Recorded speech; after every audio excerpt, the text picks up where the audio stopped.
Alright everyone, we're going to take a trip through Volume 1 of Teenage Mutant Ninja Turtles, the comic book series. As you can see, we've got a lot of comics to get through, but I just want to do this just to kind of give an overview of where Ninja Turtles came from, where their start was, as I know there's a whole crop, a new generation of Ninja Turtles fans, and they've probably never seen these, and these comics are starting to get kind of rare, so probably the chances of actually seeing these again, besides on like an online version, is going to get slimmer and slimmer. So I just kind of want to give an overview of all of them, just to introduce people to where the Ninja Turtles came from, some of the cool volumes and the different kinds of arts. And Volume 1 was just really a really awesome series for comic books in general, just because it featured a variety of artists and it didn't have one long running storyline. It was a big mishmash of just one-offs and different artists and different storytellers and everything. So I'm going to give a run through and just take a look book by book. I'm not going to go through every single page. I'm not going to go through every single book page by page. Just going to kind of give a quick overview and just see all the different styles and everything, and just see what made Ninja Turtles such a unique comic and why it was so awesome.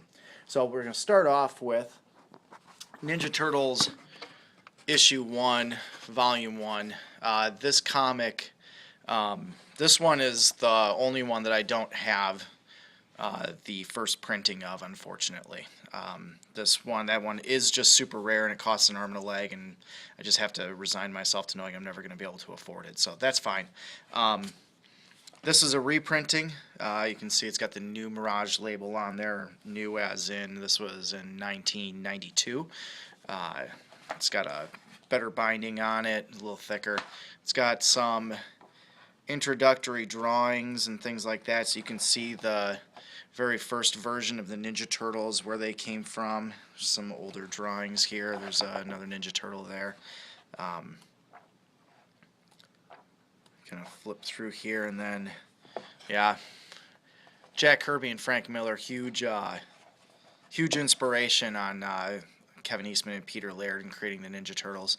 So you can see that the Ninja Turtles originally was all black and white. There was no color whatsoever. It looked very different. The Ninja Turtles themselves, very different. It was all done with screen tones, so you can see the shading on there. It was all black and white ink and screen tones. The artwork is pretty awesome. Let me see if specifically it says who was the artist and who was the inker and who was the penciler on this. I'm not sure. Nope, don't see it here, unfortunately. But this is issue 1. The Ninja Turtles were obviously much more violent. Yes, they killed people. You can see it right there. These group of thugs here, they met their untimely end at the hands of the Ninja Turtles. So this was obviously geared at a more mature audience. It was obviously a lot darker, a lot more grim. And the first issue, when you read the first issue, it almost seems like when you read it like they weren't intending on making any more, because it is kind of a self-contained issue. And if you grew up on Ninja Turtles, the TV series, you know, the Shredder is like the main character, and he just stays with them through absolutely everything. But spoiler alert, Shredder dies in this very first issue, very first volume. They kill him. He's dead. So it moves pretty quickly. It's over and done with as soon as it starts. You can see how awesome the artwork was. The artwork in Ninja Turtles was just so cool and so different compared to you know, the Marvel and DC kind of stuff. It just had a much more independent underground vibe to it, and was so cool. Especially being black and white was just super awesome. Some of the things that you'll notice that are different. Whereas different iterations of the Ninja Turtles tell the story differently. Either Hamato Yoshi turned into Splinter, or Splinter was Hamato Yoshi's pet rat and was mutated and became Splinter. This one, it's the latter, so the rat actually mutated into Splinter. And then also Oroko Saki, who is the Shredder, was actually not the one that was killed by Hamato Yoshi. It was his brother, Oroko Nagi. Oroko Nagi killed Tang Shin, who was Hamato Yoshi's girlfriend, and then Hamato Yoshi killed Oroko Nagi. Oroko Nagi had a brother named Oroko Saki, who then became the Shredder and sought out Hamato Yoshi in New York, and that's what this is he killed Oroko Saki, got his revenge and killed Hamato Yoshi and his girlfriend Tengshin. After which, sometime, you can see here's the connection to Daredevil, which is hilarious. You have the blind guy, right? Someone saves the blind guy. This would be Matt Murdock right here. Matt Murdock saves the guy from the truck with all the chemicals in it. He gets hit in the face, which turns him hit in the face with the chemicals, which gives him the Daredevil powers, makes him blind, but gives him the ability to hear the what do you call that? I forget, whatever, echolocation. But it also, the same thing that mutated, or quote unquote mutated, Matt Murdock turned the Ninja Turtles into the Ninja Turtles and turned Splinter into Splinter. So there's the connection there with Daredevil and Ninja Turtles. Pretty cool. You've got the four of them right there: Leonardo, Michelangelo, Donatello, Raphael. They didn't have the personalities that you might remember from the TV shows where, Donatello was the tech freak and Michelangelo was a party dude. They were not that. You can see there. They offed Shredder right there. Sorry, there's a little bit of a glare there, but there's Shredder's hand because they definitely killed him. He's dead. So that was the end of that. Here's some. This one's got, you can see the original sketches. This is pretty cool, just to show you where they came from, sort of. There's Splinter. I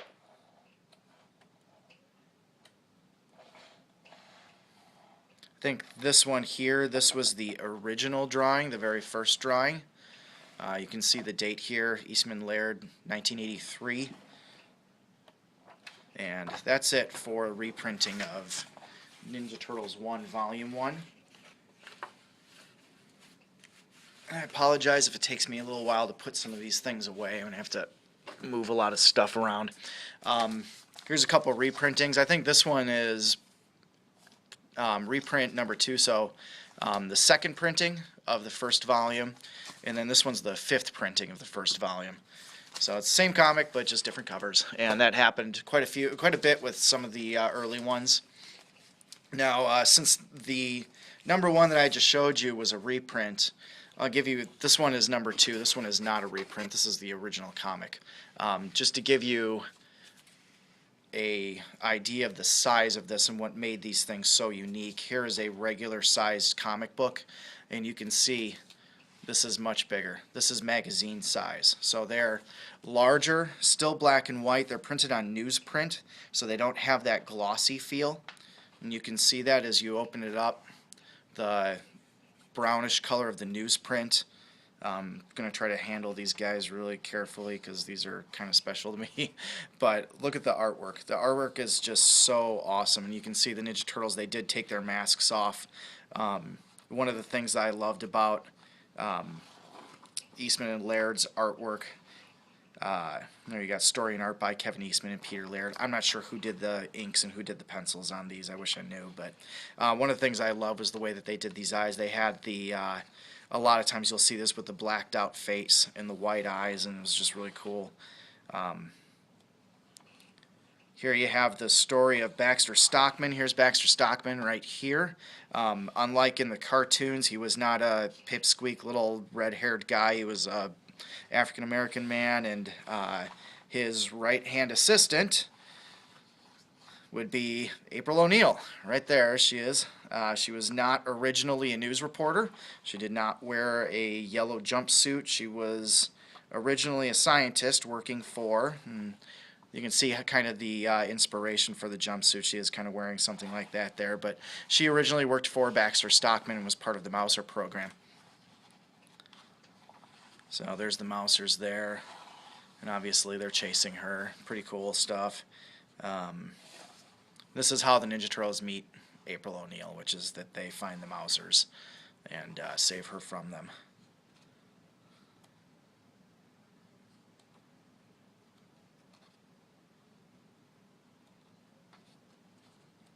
So these early Ninja Turtles comics, even with these ones where they're kind of loosely connected, they are still kind of like it's like watching a sitcom where the last episode really didn't have anything to do with the current episode, and they're just they have the same characters, but um, they don't have anything to do with each other. There's no continuation in the storyline, anything like that. So that's issue number 2. Put this guy away. And here's the second print of issue 2, and I'm not going to take it out of the bag, but a lot of these reprints were airbrushed. Really have a real cool look to them. You'll see on issue number 4, you'll see if you remember the Teenage Mutant Ninja Turtles video game by Konami, you'll see the airbrushed artwork from that. I remember all my friends freaking out because why did the Ninja Turtles all have red bandanas instead of colored bandanas, and that actually comes from issue number 4. This one's pretty cool. This is issue number 3, so you first see the party wagon here. There it is right there, the Volkswagen wagon. This one does have a variant cover. This is the standard one that is not worth very much. You can go look it up, but this one does have a misprinted cover that's worth a ton more than the regular version. This is just the regular one, unfortunately, but that's cool. That's all right. Again, all black and white, screen tones. Like more trouble with Mausers. Some of these comics I haven't opened these up in a long time, so you'll have to forgive me if I don't remember the totality of the story in all of these.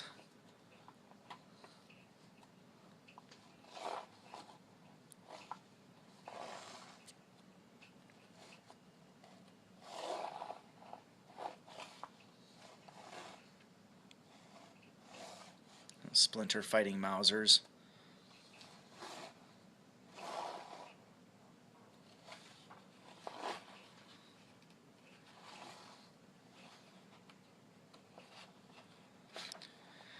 And you have for the first time in this one, the importance of this one is the folks from TCRI, or you might remember TCFI, depending on which version you're looking at, but the guys from TCRI looking for what happened to their little bottles of mutagen, and they come upon Splinter and find a mutant, and it's the result of their work, and then you finally recognize that, oh, hey, look they are actually just brain guys. So that's the Utroms. That's where the influence for Krang came from. So you can see these guys, they're just androids, and the little brain guys fit inside their bodies.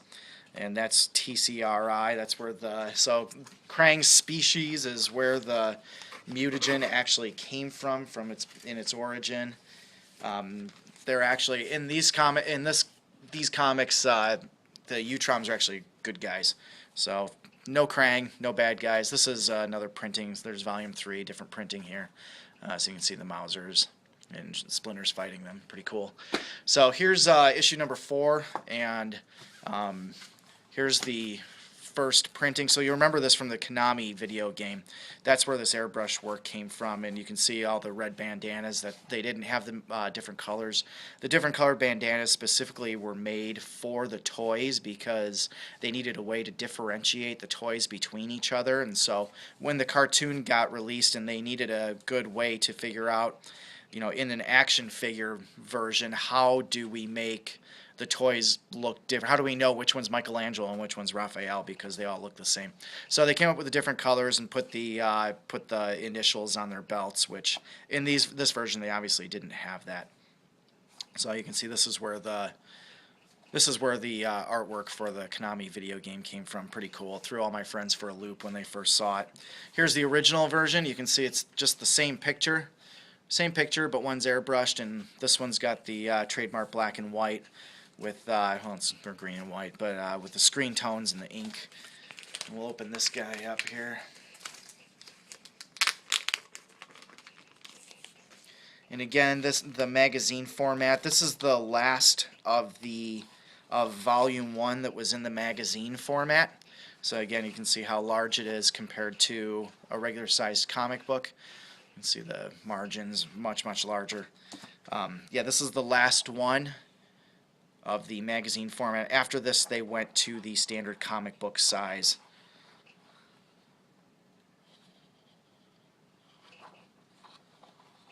And we have the return of the Foot Clan too. You don't really see, obviously Shredder's dead, but Foot Clan continues, and they continue fighting the Foot Clan, and Foot Clan still kind of weighs heavily, and it will pick back up again. You'll find out that Shredder actually makes a return, but he's a little bit different. So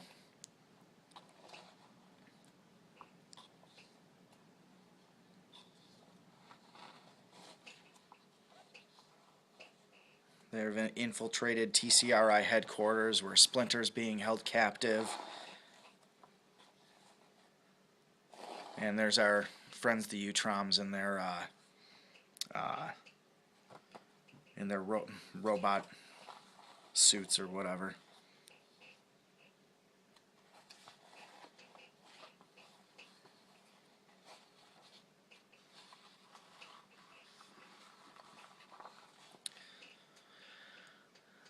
And they get teleported away. It's always fun, space adventures, right?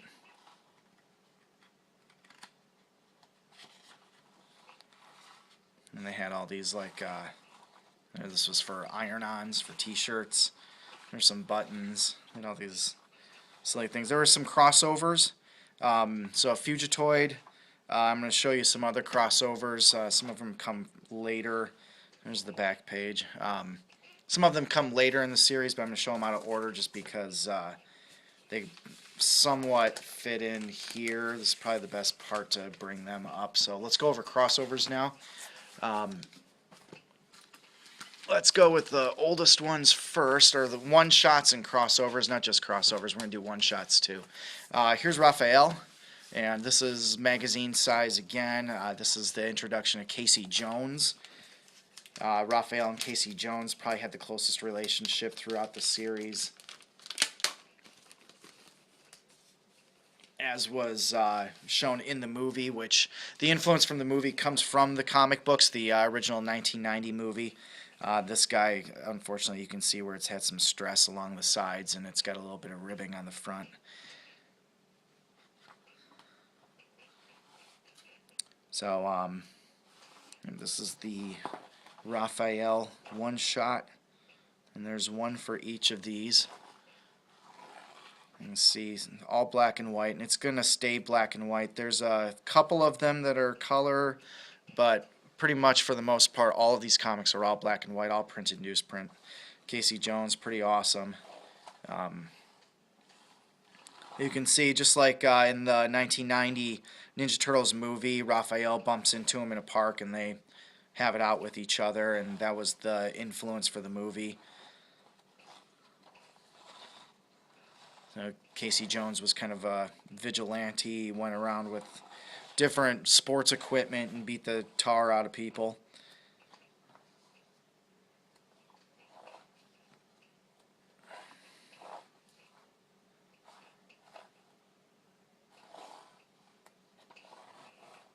And in the end, they become friends and live happily ever after.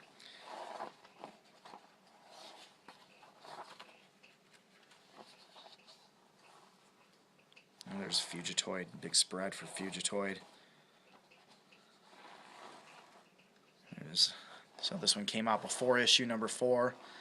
As you can see, there's the black and white sketch for issue 4. Okay, next one we're going to look at is one-shot Leonardo.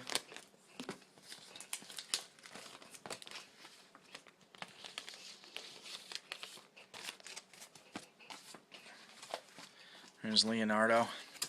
This one you can see it's not the magazine size. I think that either these ones are second printing, but I'm not sure. I think that there are magazine size versions of these ones, but I'm not exactly sure about that. You can see the artwork's a little bit different. Okay, so you'll see that there's a flip between Eastman and Laird, where sometimes one does the pencils and the other one, sometimes the other one does. I'm not sure whose is whose. You'd think I'd be an expert on this since I got all these comics, but I'm not sure whose art is whose. I do prefer this one better. These are my favorite art style.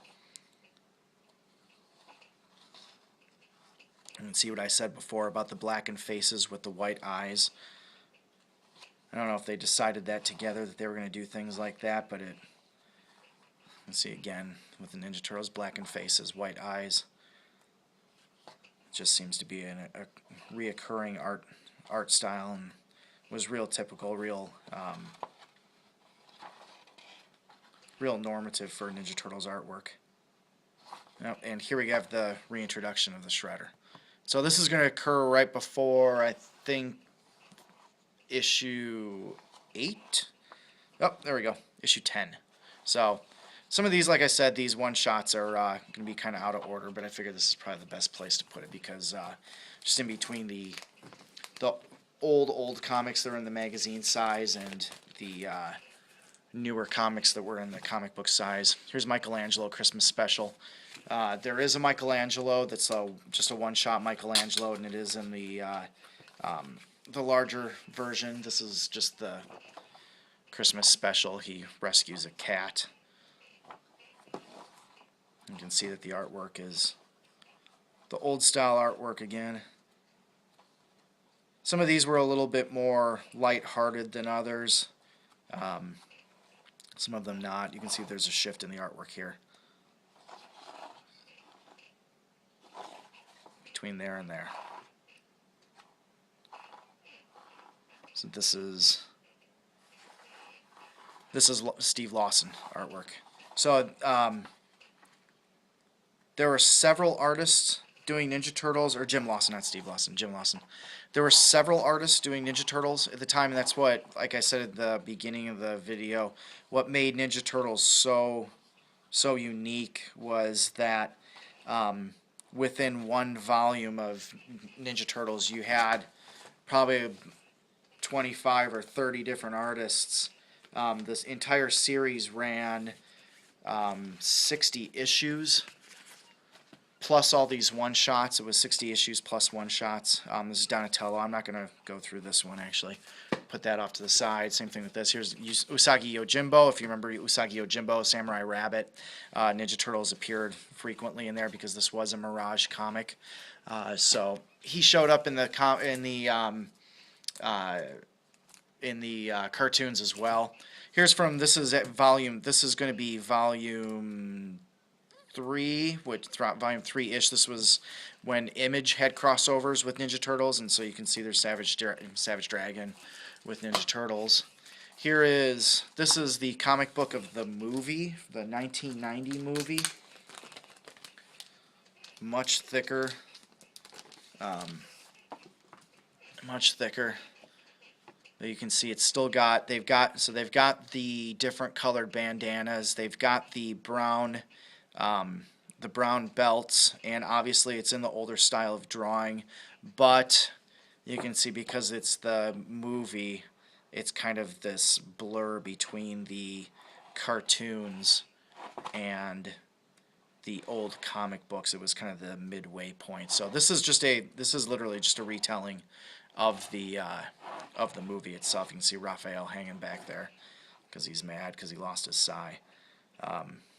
But yeah, this is literally just the movie in comic book form. It's pretty cool, especially if you like Ninja Turtles art. Way cooler than the modern iterations of Ninja Turtles. There we go. So that's the end of that.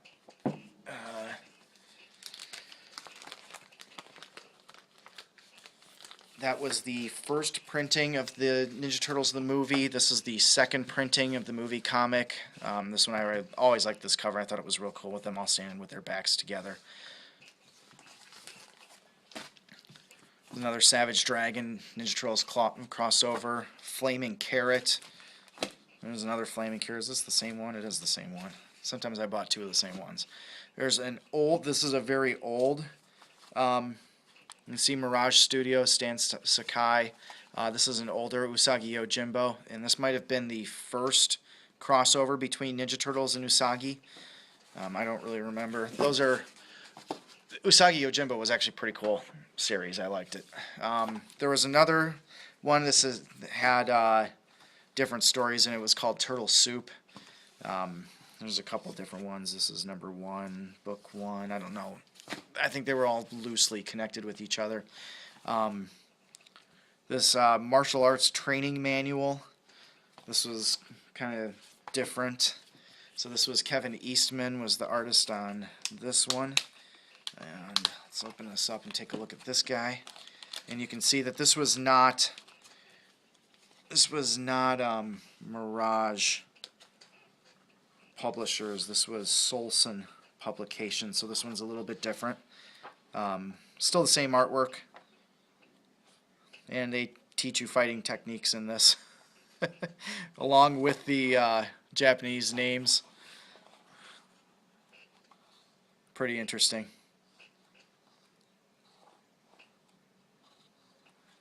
So yeah, some of these are just really unique, and like I said, like these things they're kind of rare. You probably not gonna bump into them very frequently, and this took me a number of years to collect all these guys. I started collecting them in probably about 2000, maybe 1999, and took me probably until like about 2007, 2008 to finish up all of this.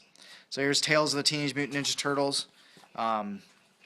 These are, again, loosely connected stories.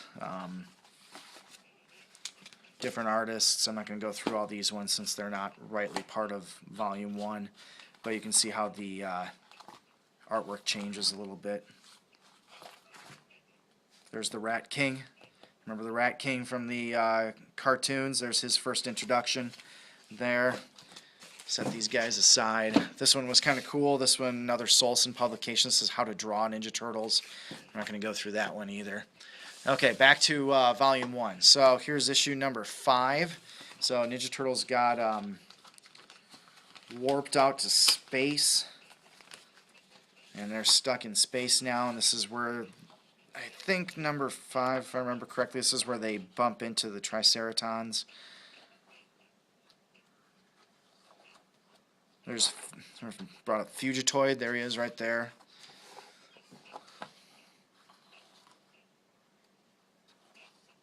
Yep, there's the Triceratons. You can see they're just like big Triceratop guys. They are not good, whereas the Krang guys are good. The Triceratons are not, and they'll pop up again later.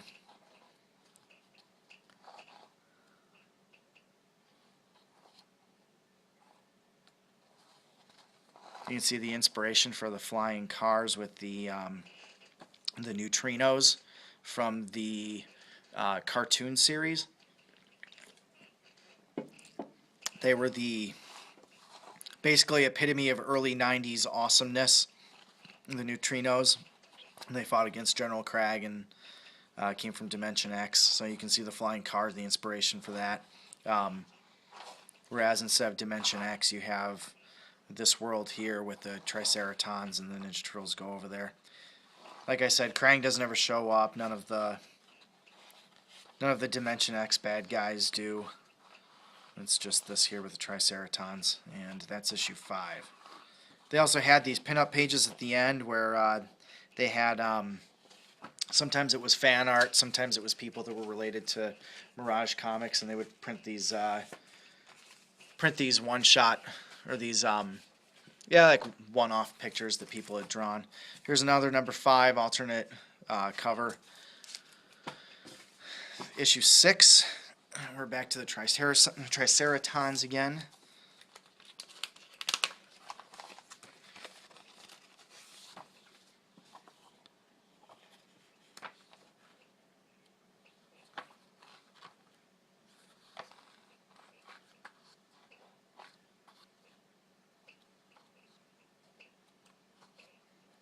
Like I said, I'm not going to take the time to go through all of these page by page. Just kind of flip through real quick. Take a look at the artwork.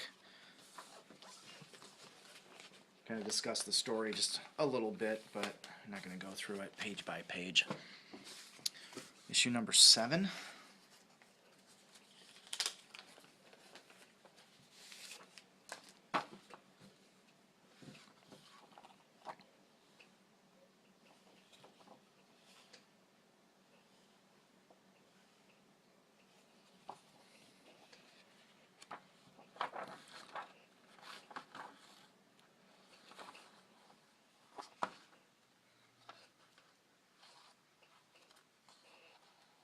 There's April O'Neil. This was the typical April O'Neil drawing. She was modeled after Kevin Eastman's girlfriend, who I think was like a Playboy model or something like that. This is like high school girlfriend. So you can see now we've got some color pages are thrown in there, but this is kind of a rarity. Usually you don't see the Ninja Turtles in color inside the comic books.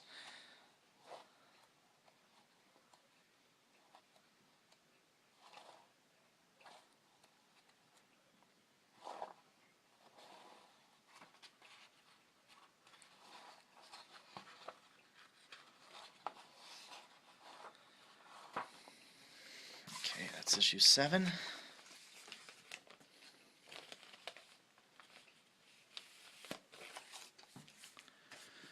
Okay, issue 8. We're going to kind of skip this one. This one's not that important. This one's got Cerberus in it, which is this guy down here. So there were, like I said, there were a lot of crossovers. There were a lot of crossovers with the Ninja Turtles. I literally almost just fell off my seat right there trying to reach over for these guys. A lot of crossovers. A lot of these were one-shots. We'll take a look at this one. Starting with issue 10, it does kind of pick back up in the Shredder arc again, and we'll get to that soon here. But yeah, these comics were just all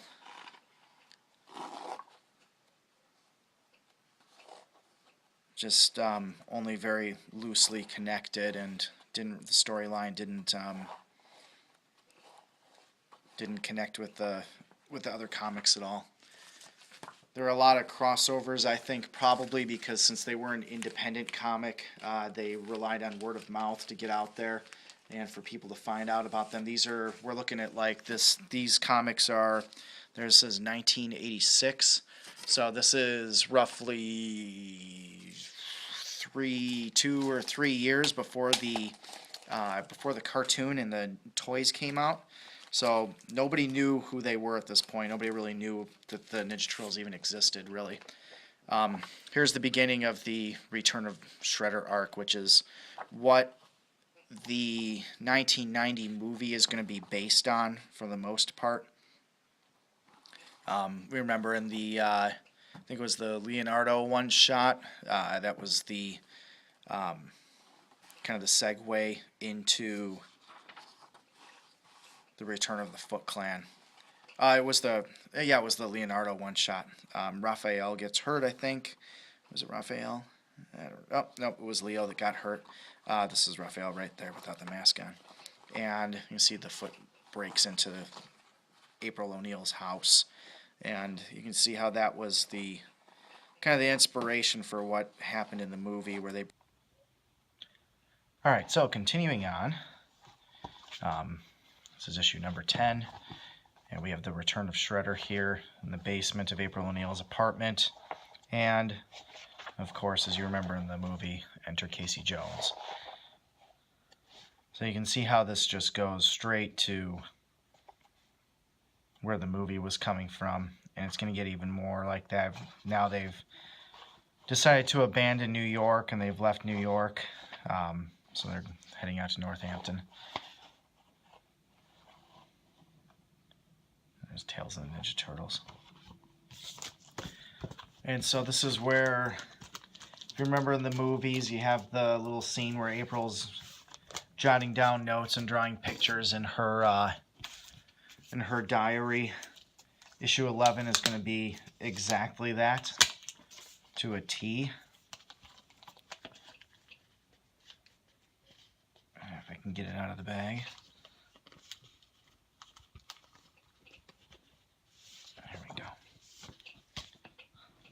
So there's number 11.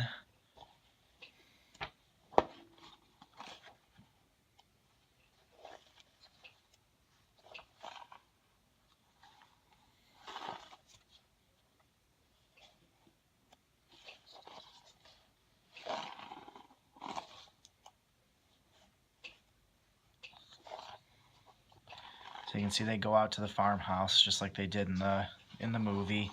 And all of this is April writing notes about just watching the Ninja Turtles and watching Casey Jones and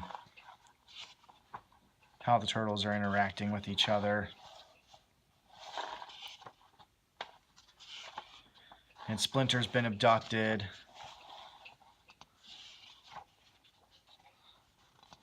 So how they're dealing with Splinter being gone.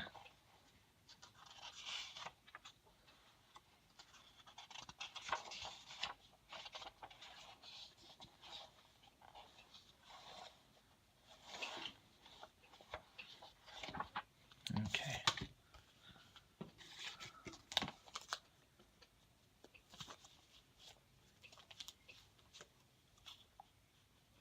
So that was a fairly important one as far as the development of the movie came. And if you ever get a chance to actually read through these, it's kind of cool to go back and watch the movie and see the similarities between them. I'm gonna skip over some of these early on ones. This one was I want to open up this one just because this guy's artwork was super cool.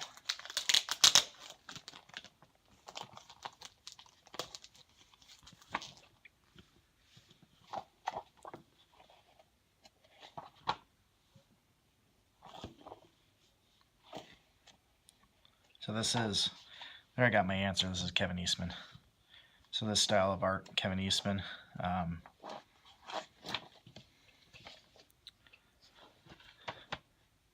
Eric Talbot, awesome inker. And really made some of these comics, gave it a very unique and distinct look.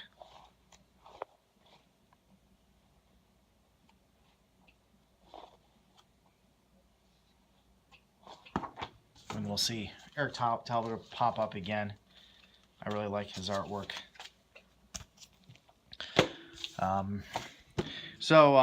This, I want to go through this one, even though this wasn't that great of a comic. I want to open this one up because if you look at this, look at the artwork, you'll recognize this guy.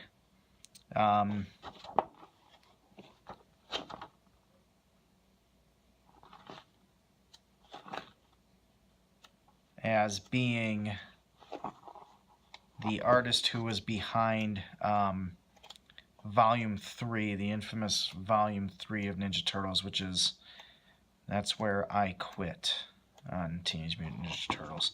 I might actually be wrong about that. It might pop up again later. I think I'm actually wrong about this. Volume 3, though, just to kind of explain what I was talking about, Volume 3 in Ninja Turtles was, as far as the fan base goes, was widely panned for its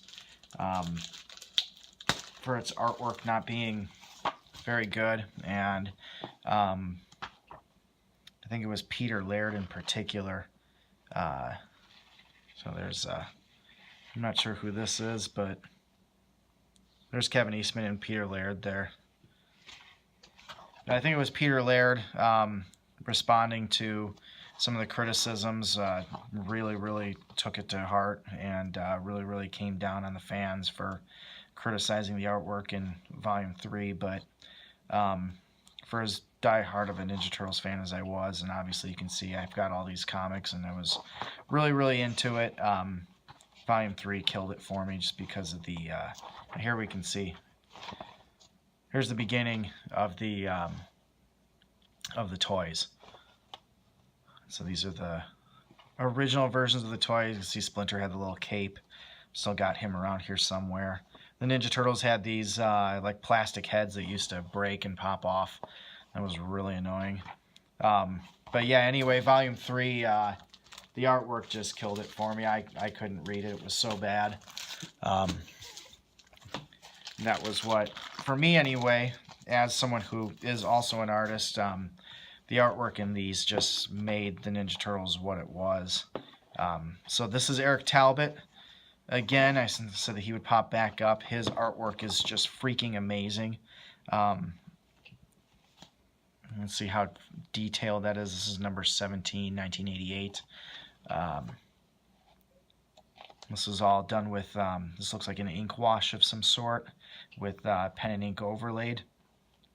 So super talented. Ink washes are really difficult. More difficult probably than watercolors.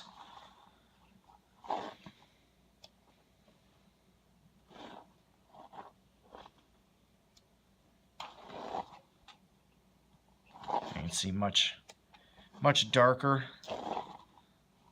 much more serious.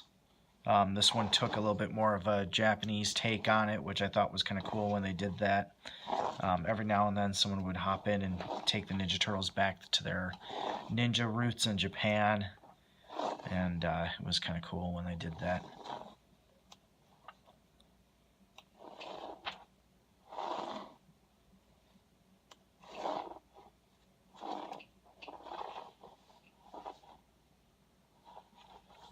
Eric Talbot was a big fan of this ink spattering like this. You can see it's just like lots of little dots.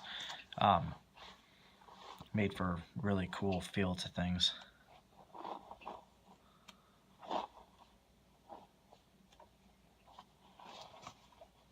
There's Michelangelo. Michelangelo was a melting pot. I actually have these comics laying around somewhere. Kevin Eastman and Eric Talbot is a really, really bizarre story. But Michelangelo was a writer. He wasn't so much a party dude as he was a writer. There's the advertisement for Melting Pot.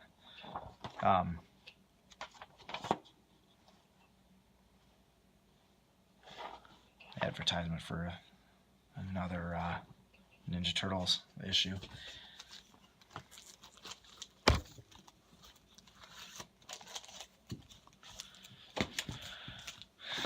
There's 19 and 20, or I'm not actually off. This is 18, and this might be 17 then.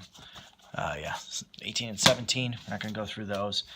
Here begins the Return to New York series. This one was pretty much super awesome. So this is 3 issues, 19, 20, and 21, that deal with the return of the Shredder.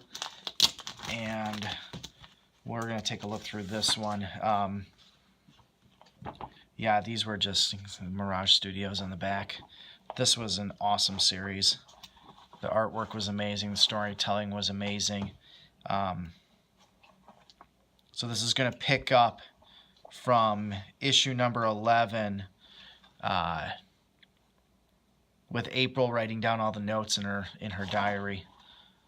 And so they're ready to... Leonardo, the leader, of course, he's going to... he's fighting with Raphael there. He's deciding it's time to go back to New York, and so they're going to make a return now instead of hiding out in Northampton.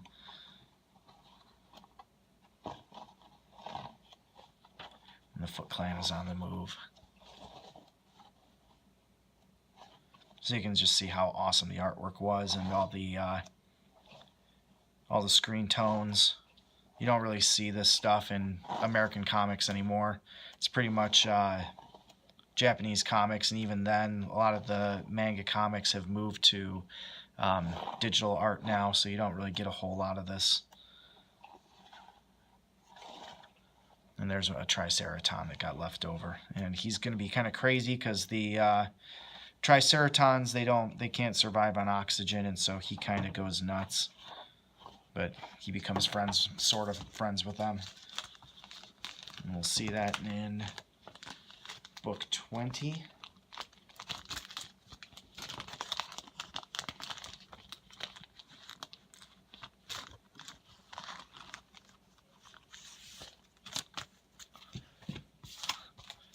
Book 20, we've got the...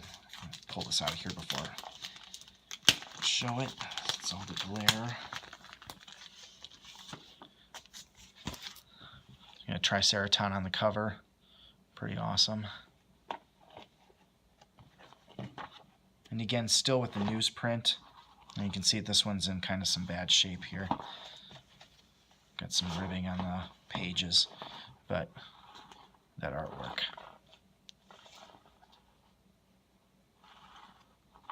You just don't see this out of later Ninja Turtles issues.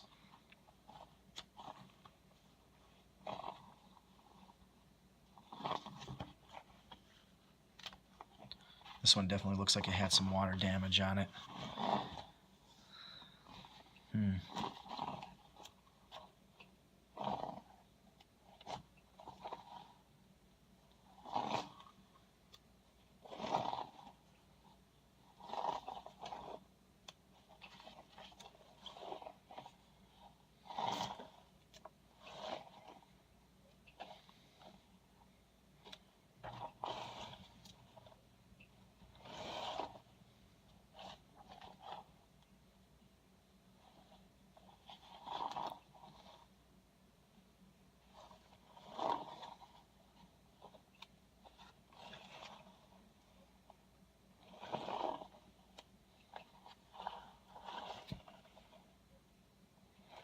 You can see they just really poured themselves into artwork in these issues here.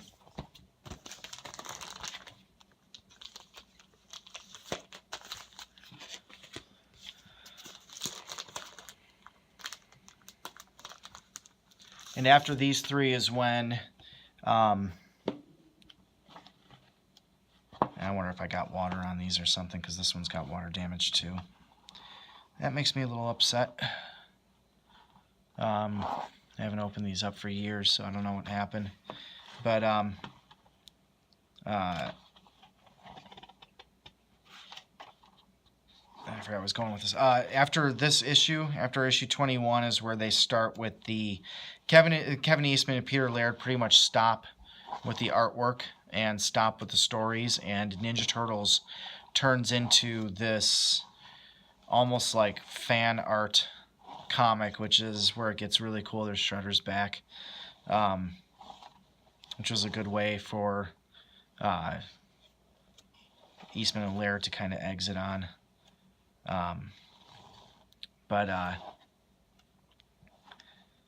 Yeah, after this they start with like kind of fan art one shots where all the comics they're no longer drawn by Kevin Eastman and Peter Laird.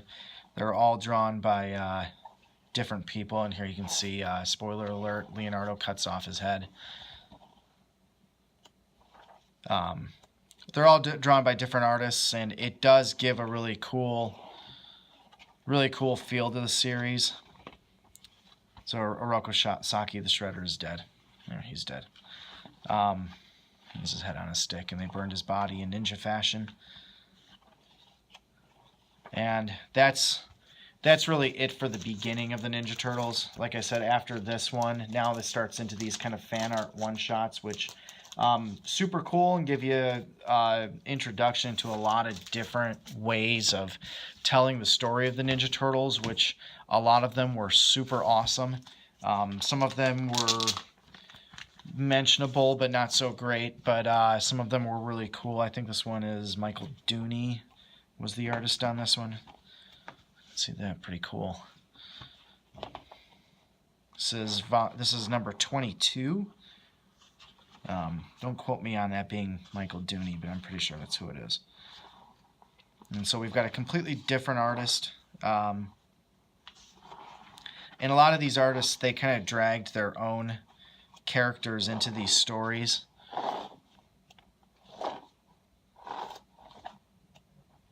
This guy's got very much a more cartoony feel to him. But look at the art on that. Look at the way all the blacks are drawn against the whites. It's really, really cool. And just getting a different look at things. Seeing a different perspective from a different artist and from a different storyteller.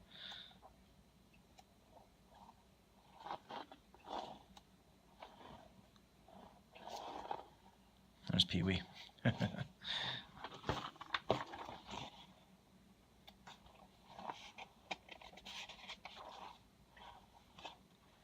Never really considered it before, but maybe Kevin Eastman in particular stepped out from Ninja Turtles because he wanted to work on this. A lot of these have advertisements for Melting Pot in them. I think Melting Pot, if I remember correctly, it was a 3-issue series, and it was basically like kind of came off as like sort of anti-Christian. It was all about a prophecy about a coming God, and then this coming God just turned out to be like some alien, and everybody fights against him, and yeah, it was kind of dumb actually, but the art was cool. This is one of my favorite Ninja Turtle artists. He did, I think, 3 issues, maybe 4 issues. I don't remember. It might have been more than that. But I think this is the river, isn't it? This is Rick. This is the river. Yeah. So he did 4 issues.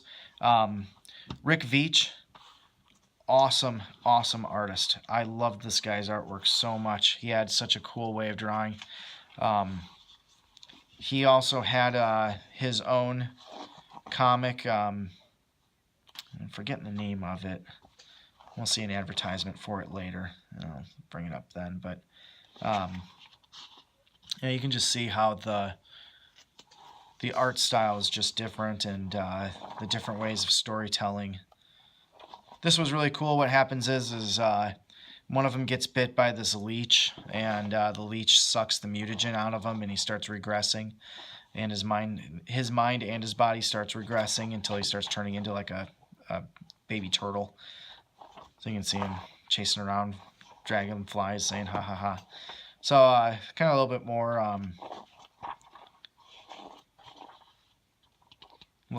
of a almost like a horror feel, horror mixed with like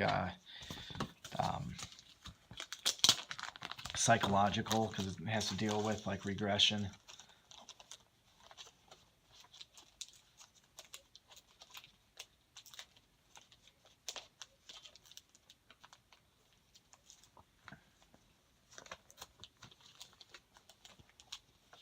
Some of these books do not fit into their cases real well.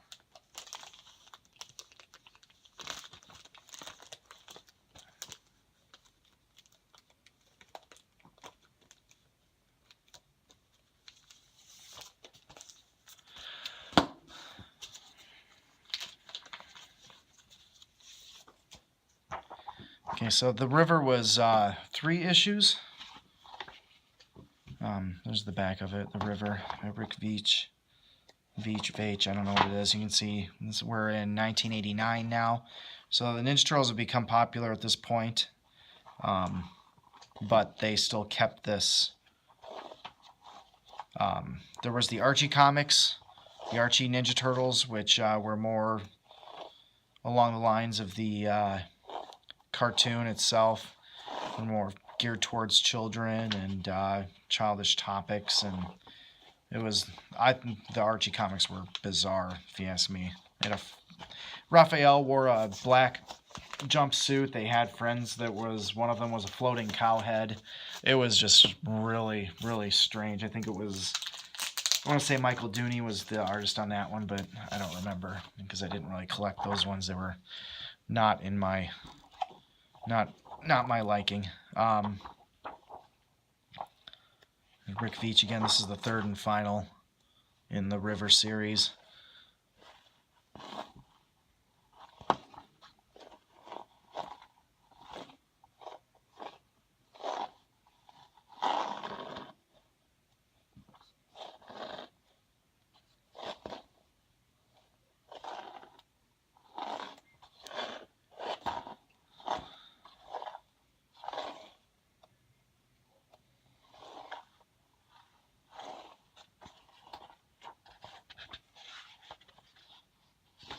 So it's pretty cool.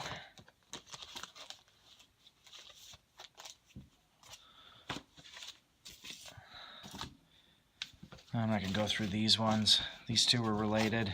This is issues 27 and 28. We'll look at this one though. The artwork for this one's pretty cool. And the artist on this one, if I remember correctly, is the artist for the City at War series, which we'll glance through that. I'm not going to go all the way through that. I'm just going to show the covers on that one. But the artwork here, pretty awesome. See if it tells who the artist is. I don't see it here. A.C. Farley. And this is 1990 now.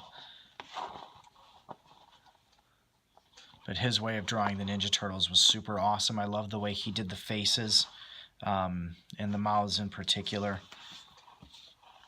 He had a tendency to tuck the heads into the shells too, which people didn't do prior to that. For the most part, the heads were always out of the shells, but he would sometimes tuck them in true turtle style. He had a really cool, really cool drawing style. Very detailed.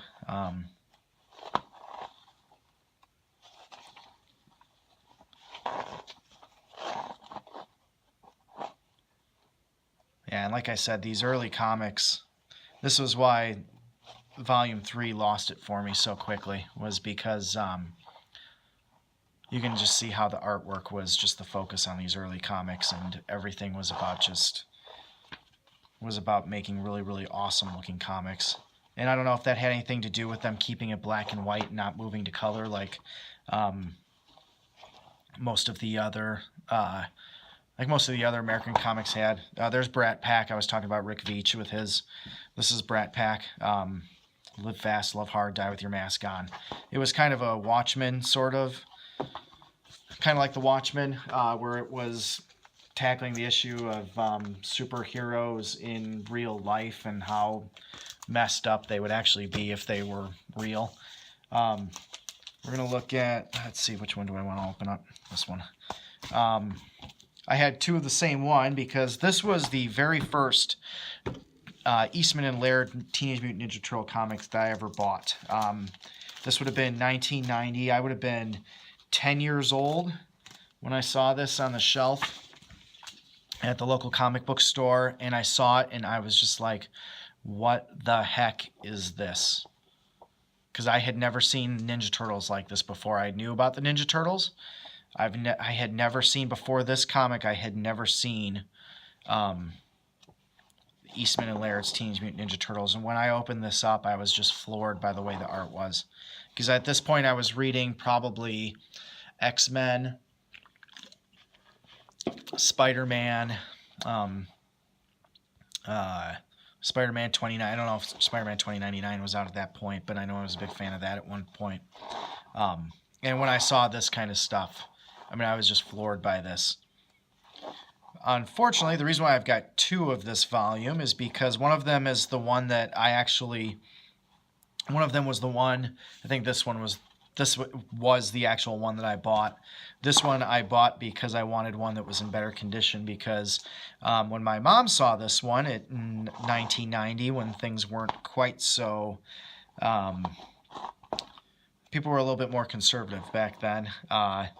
My mom saw the swear words in this and made me white all the swear words out. So I went back later on and I rebought it, bought one that I could just keep that was not going to be ruined by having swear words whited out.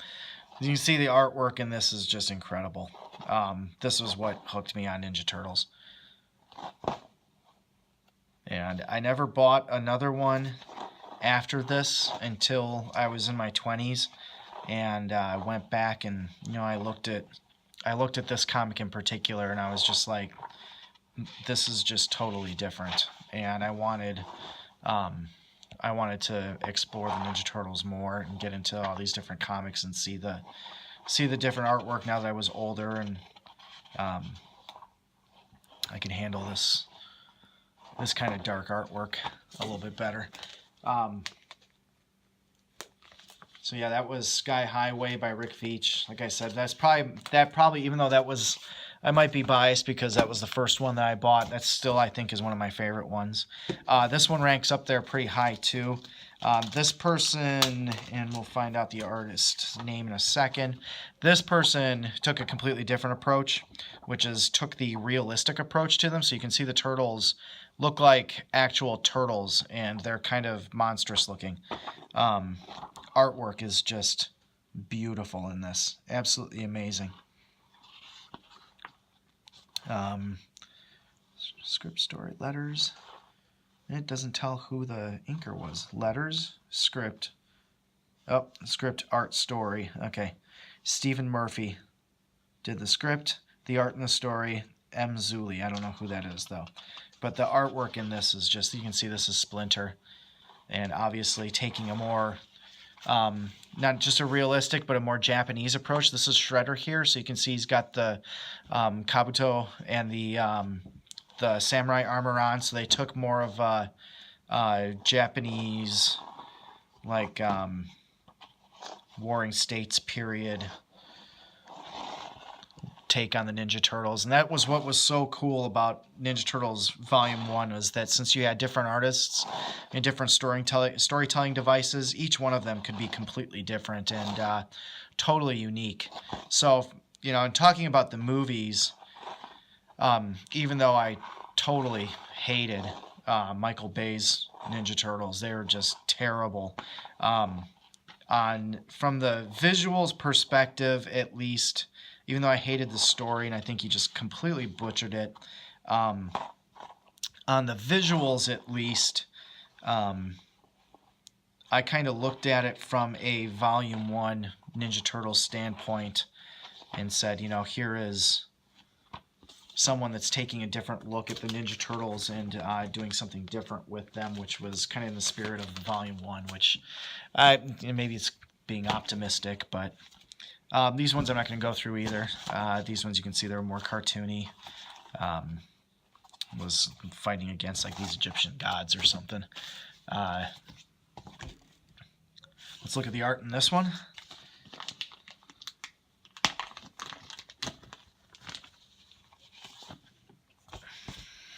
So you can see this is pretty cool, pretty unique. Book 33, June 1990. There we go, full color. Art, Richard Corbin.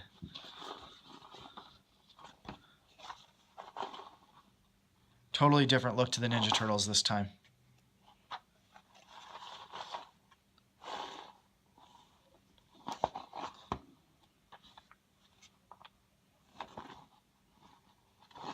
And you can see how,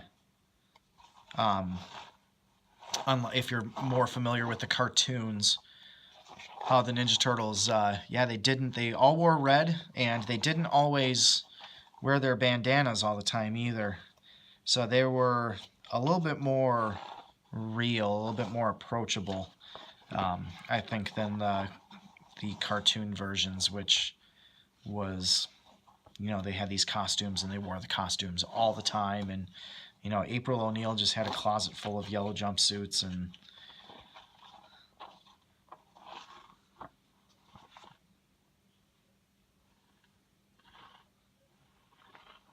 it's pretty cool. And this one, you'll recognize the artwork here was from A.C. Farley's artwork a few volumes back. So some of these some of these artists stuck, and you'll see them pop up again and again, and they were fan favorites. A.C. Farley being one of them. This one I'm pretty sure is Michael Dooney. Let's take a look at this. And he was very, very, very cartoony and super cool. Like, look at how different this is than all the rest of them. You know, it doesn't have the scrawl across the top, which all the rest of them had. This one is just very different. And so having a different artist just gives it a completely different look and completely different take. We'll find out who the artist is here in a second. Rick Hedden, Tom McWeeny. So no, not Michael Dooney. Rick Hedden, Tom McWeeny. But look at how the artwork is much more cartoony. You know, we would have never seen things like this previously in other Ninja Turtles comics, in other issues.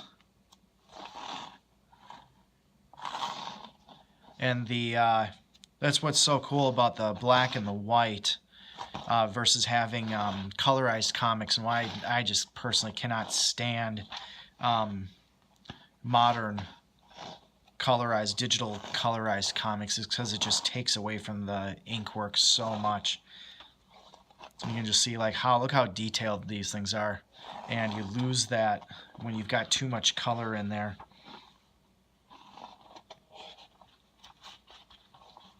It just steals from all the ink work and all the detail.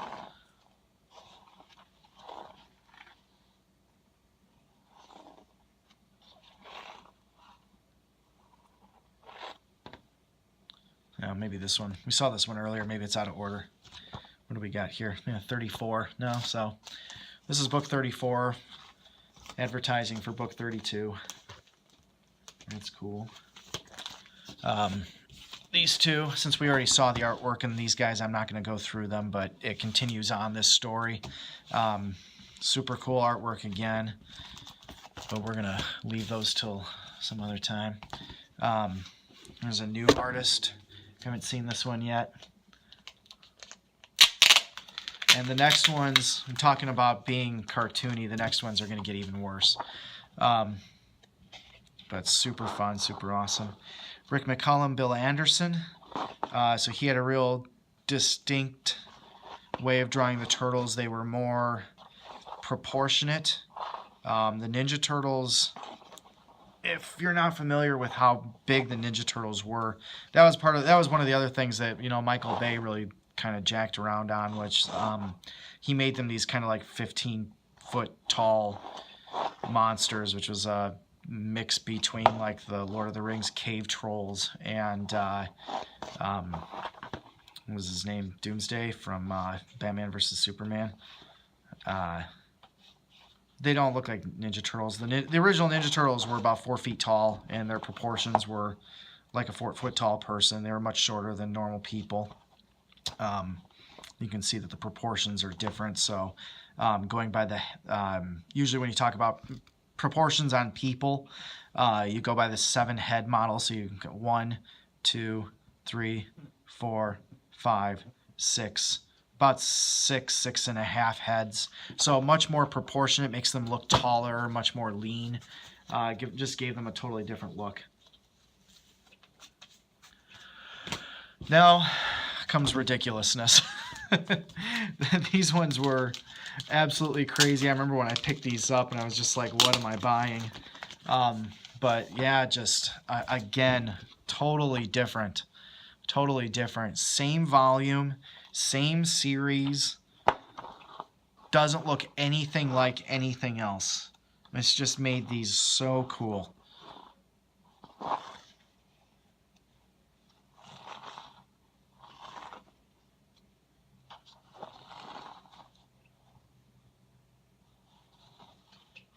I think I missed Hedden and McWeeny again. So, same guys as the previous one. Look at all the Ninja Turtles. Yeah, they look completely crazed out of their minds.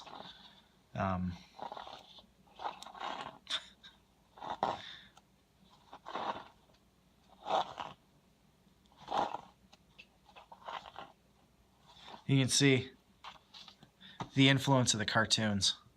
Cowabunga. They would have never said that in the first few, first issues of Eastman and Laird's.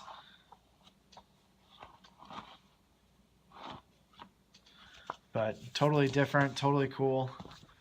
The next one's going to be by the same artist. We're not going to open that one up.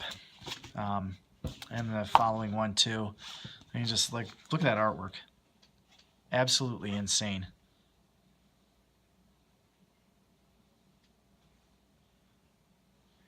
And I know that there are people that would think that this artwork isn't good, with the air quotes, but I think that this stuff is just awesome. So unique, so crazy. I'm not going to go through this one. This one's pretty cool too.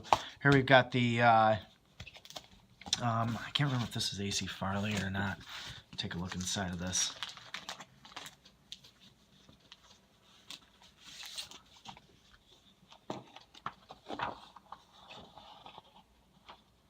Nope, McCullum and Anderson. So yeah, we saw this one with the, where I talked about the proportions and the Ninja Turtles. Here they are again.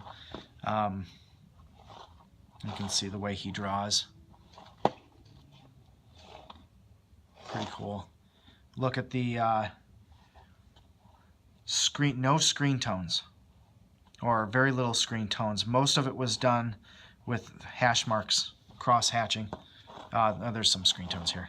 I take that back. But a lot of cross hatching. The screen tone work that is in there is really different. Just gives this whole thing a really cool feel to it.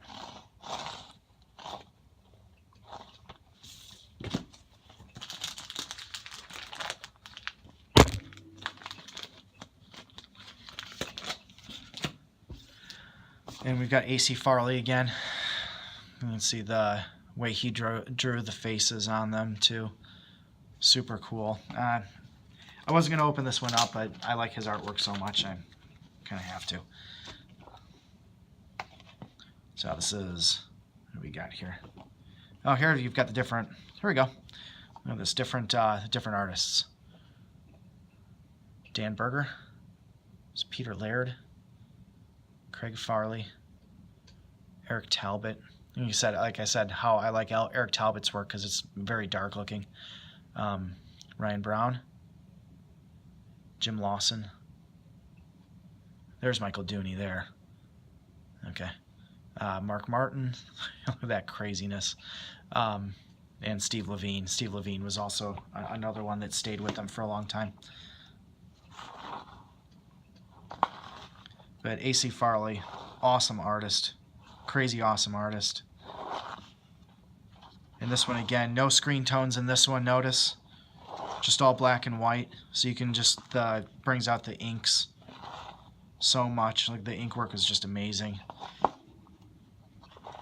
Which you don't see that in modern comics because it's all covered up by colors. Which appeals to a wider audience, but you know what? You kind of lose out on the artist's hard work.